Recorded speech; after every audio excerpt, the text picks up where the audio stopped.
Deus não poupou nem os anjos quando eles pecaram, mas executou justiça.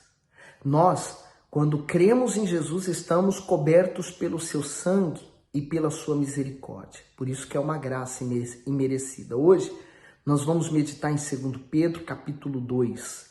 Então, se você tem sua Bíblia, prepare ela, vamos meditar juntos. Senhor Jesus, eu entrego essa meditação de hoje nas tuas santas mãos. Peço que o Senhor nos abra o entendimento e ilumine os olhos do nosso entender. Amém. No versículo 1. E também, houve entre o povo falsos profetas, como entre vós haverá também falsos doutores, que introduzirão encobertamente heresias de perdição, e negarão o Senhor que os resgatou, trazendo sobre si mesmos repentina perdição. O mesmo ocorre hoje de fato. Pessoas que se levantam como homens ou mulheres de Deus e que pregam falsas doutrinas, né?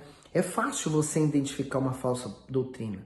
A pessoa que se desvia da palavra de Deus e começa a pregar coisas do pensamento dela, da ideia dela, é fácil você identificar uma pessoa que não está pregando a palavra de Deus.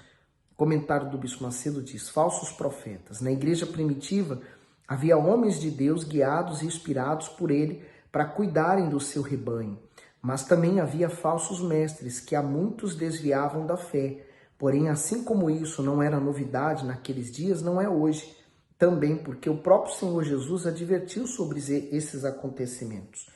O autor alerta contra as heresias, cujos ensinamentos contrários à palavra de Deus promovem grande mal à fé, como contendas, partidarismo e divisões, e ainda conduzem a alma à destruição eterna. Então, quer dizer, da mesma forma existe hoje, por exemplo, vem um, fala uma coisa, vem outro, prega outra, contrária. E o que isso gera? Gera dúvida naquele ouvinte que não está preparado, ele não está bebendo da fonte, da palavra de Deus. Então, ele fica cheio de dúvida, ele fica com incertezas, ele ouve uma coisa num lugar, ele ouve outra coisa em outro lugar. Então, ele fica totalmente dividido. Cuidado, a fonte, todos nós temos acesso à mesma, é a palavra de Deus. 2.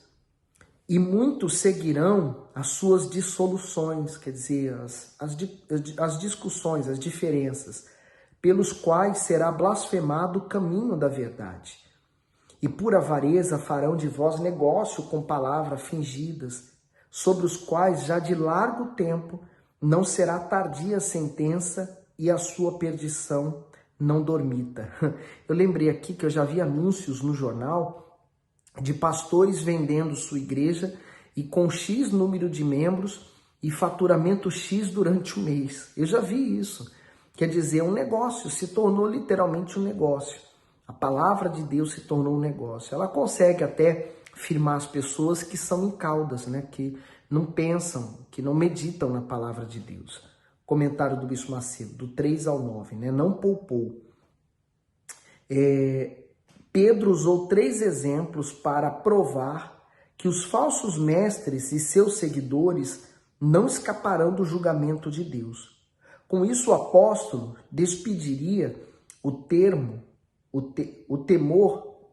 despertaria o temor nos fiéis, a fim de que eles não acompanhassem os rebeldes.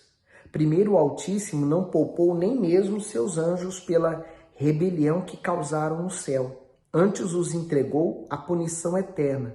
Segundo, na época de Noé, apenas 8 pessoas foram salvas do dilúvio, enquanto os demais habitantes do mundo pereceram por causa da incredulidade. Terceiro, o terrível julgamento que caiu sobre Sodoma e Gomorra fez com que apenas Ló e sua família fossem salvos, pois não compartilhavam das transgressões dos seus vizinhos.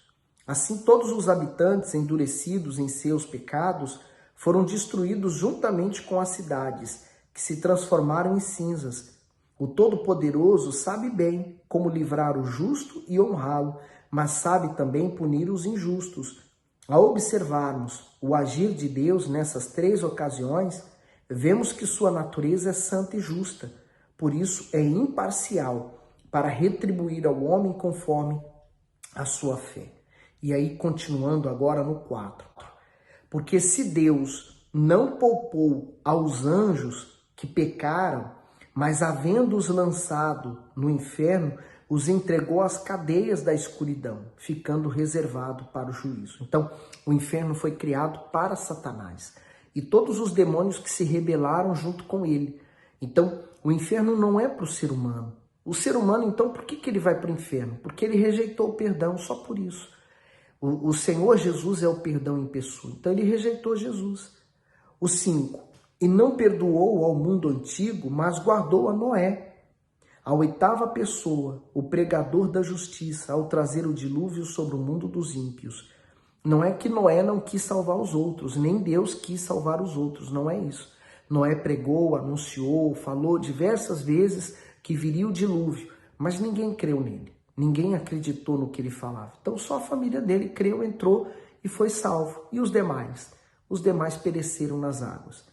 No 6. E condenou à destruição as cidades de Sodoma e Gomorra, reduzindo-as a cinza e pondo-as para exemplo aos que vivessem impiamente, e livrou o justo Ló, enfadado da vida dissoluta dos homens abomináveis.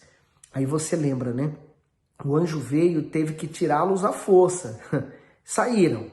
Mas a mulher de Ló continuava com o coração naquela terra. Apesar dela ter saído, né, obedecido, mas ela não tirou o coração da cidade. Porque o anjo deu uma ordem expressa, não olhem para trás.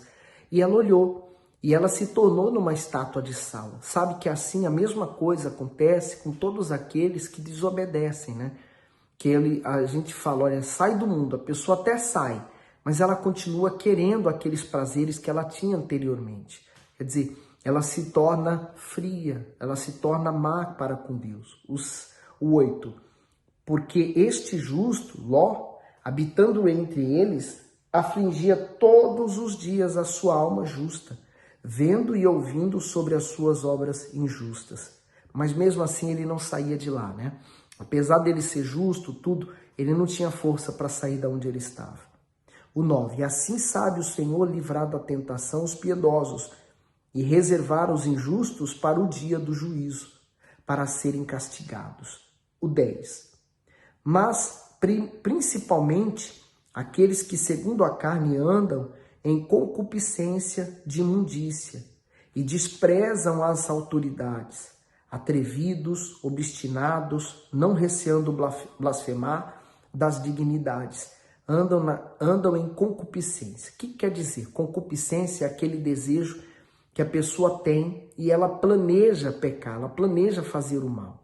Ela já está dentro dela, ela já está pensando, arquitetando, pensando como que ela vai fazer. Quer dizer, é um pecado já planejado. E ele fala, despreza as autoridades. Normalmente, a pessoa que começa a perder o temor, ela perde o respeito para com as autoridades divinas, né? E aquelas também instituídas pelos homens. Se tornam atrevidos, obstinados, quer dizer, fazer o que é errado, mesmo sabendo o que é certo, não receando blasfemar das dignidades. O comentário do bispo ensina o seguinte: despreza as autoridades.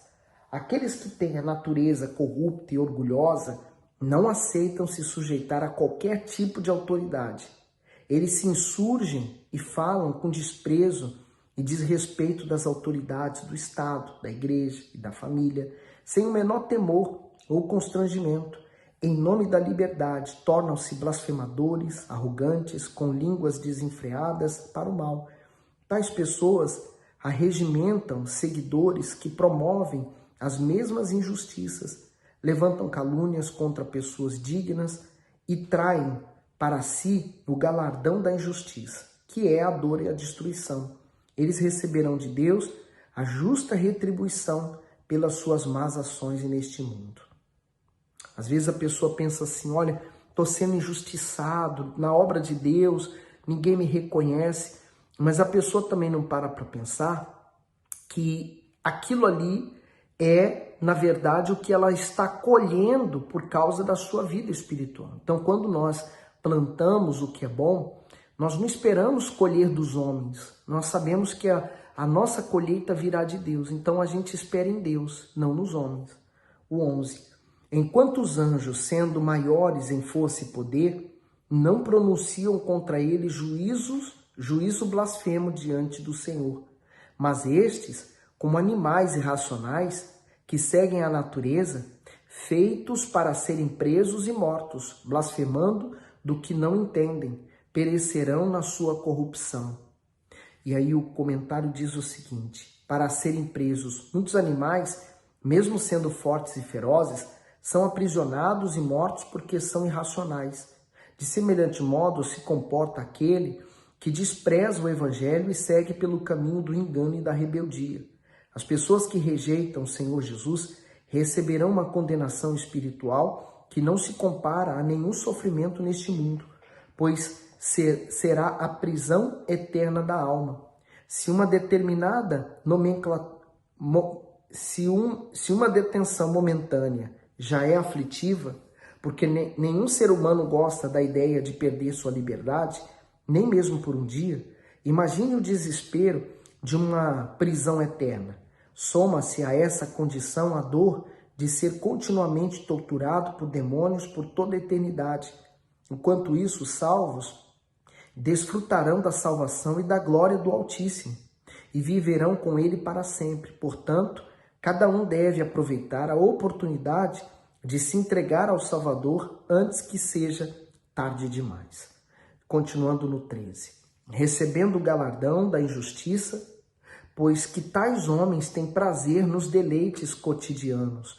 Manchas são eles e máculas, deleitando-se em seus enganos quando se banqueteiam convosco. Quer dizer, aquelas pessoas, ao invés delas se manterem firmes na fé, elas então simplesmente abandonavam a justiça e estavam recebendo o galardão da injustiça que eles cometiam, né? O galardão é a recompensa. O 14. Tendo os olhos cheios de adultério e não cessando de pecar, engodando as almas inconstantes, tendo o coração exercitados na avareza, filhos de maldição, os quais, deixando o caminho direito, erraram seguindo o caminho de Balaão, filho de Beor, que amou o prêmio da injustiça. Balaão, ele era um profeta, né? Mas só que ele fazia tanto para o bem como para o mal. Então ele foi contratado para amaldiçoar o povo de Deus. Por 3 vezes ele tentou amaldiçoar o povo de Deus, mas não conseguiu. Mas aí ele não conseguindo amaldiçoar, ele deu uma ideia para o rei, aquele rei que estava contratando ele, para enviar mulheres para o arraial do povo de Deus, para que essas mulheres corrompessem aqueles homens. Então o pecado entrando, a consequência disso era a queda daquelas pessoas. O comentário do bispo diz assim, ó: o caminho de Balaão é oposto ao caminho que conduz à vida eterna. Por essa vereda andam aqueles que abandonaram a verdade, o temor e a honestidade em prol das benesses desse mundo, guiados pela cobiça e pelo desejo de honras e de aprovação humana. Essas pessoas traem, assim como fez Balaão. Este interessado na recompensa vinda do rei aconselhou Balaque, inimigo de Israel, a enviar mulheres cananeias para seduzir os israelitas a pecarem. Com isso, Balaão desprezou a santidade e considerou o ouro e a prata do rei moabita como sua melhor recompensa. Para obtê-la, ele foi capaz de tudo, até mesmo se levantar contra o próprio Deus ao tentar destruir Israel.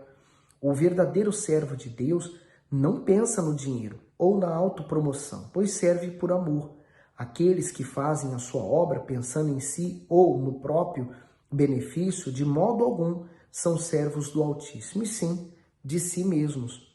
Então, o 16, mas teve a repreensão da sua transgressão. O mudo jumento, falando com voz humana, impeliu a loucura do profeta. Quer dizer, Deus usou aquela jumenta para falar com ele e repreender Balaão, mostrar para ele o erro que ele estava cometendo, sabe? Deus, às vezes, ele pode até usar um incrédulo. Você que está na fé e aquele incrédulo fala assim, mas olha, você não é da igreja, como é que você tem esse comportamento? Você está mentindo, você não é um homem de Deus, uma mulher de Deus. Quer dizer, o diabo, Ele sabe das nossas atitudes, né? E ele aproveita essas brechas para destruir a vida daquele que é crente, né? Aquele que crê em Jesus. 17. Estes são fontes sem água, nuvens levadas pela força do vento, para os quais a escuridão das trevas eternamente se reserva. Quer dizer, a pessoa que ela não tem o Espírito Santo nela, ela se torna uma nuvem que o vento leva para qualquer lado. Por isso que é necessário você buscar ter o Espírito Santo, para você não ser guiado pelos homens, mas você ser guiado pelo próprio Senhor Jesus, pelo Espírito dele. 18.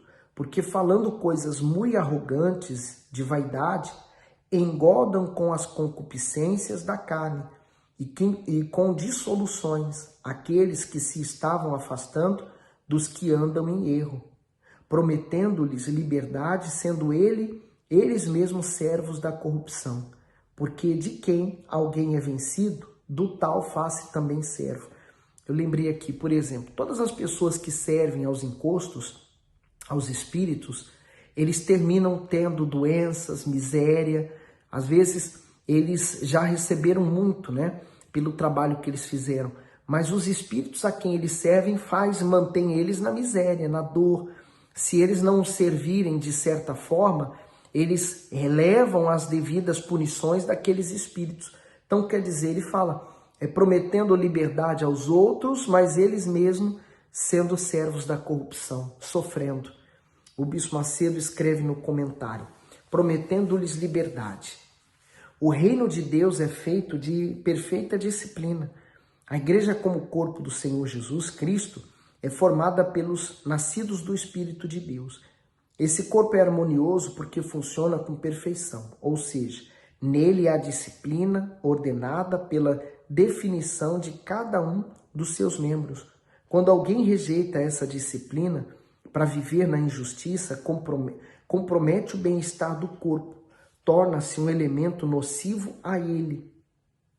A promessa de pretensa liberdade oferecida pelos falsos mestres para atrair seguidores incluía abandonar determinados princípios da fé, para que cada um vivesse de acordo com a sua própria opinião. No entanto, aqueles que cediam a essa tentação voltavam a ser escravos de suas paixões e apetites carnais. Portanto, só é realmente livre quem não se permite dominar pela avareza, pelo orgulho, pela rebeldia e por todo tipo de pecado que acorrenta a alma, porque o pecado escraviza o ser humano. Já a palavra de Deus nos liberta. O 20.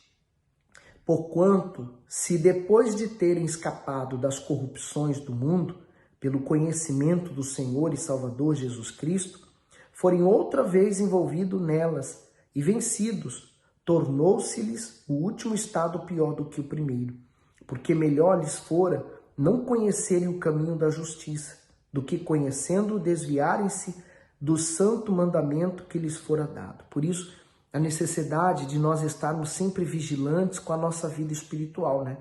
Você venceu, por exemplo, um dia, um vício. Você venceu, por exemplo, aquela vida de escravidão. Você gostava de alguém que não te amava. Você era escravo daquela paixão. Você dependia daquele amor. Você era dominado por aquela paixão. E aí você vence aquela paixão, você se liberta daquele sentimento que te aprisionava. E por falta de vigiar, imagine, você volta a gostar daquela mesma pessoa e sofrer do mesmo jeito.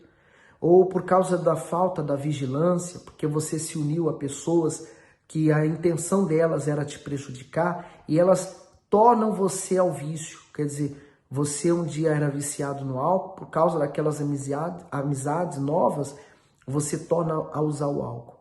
Ou você nunca foi viciado em alguma coisa, mas por causa daquelas influências que você sofre, eles voltam a fazer você, aliás, eles forçam você a ser escravo daquele vício. Então, cuidado. O comentário do bispo diz assim, pior do que o primeiro. Quem se desvia da fé fica numa condição pior do que antes de ter conhecido o Evangelho.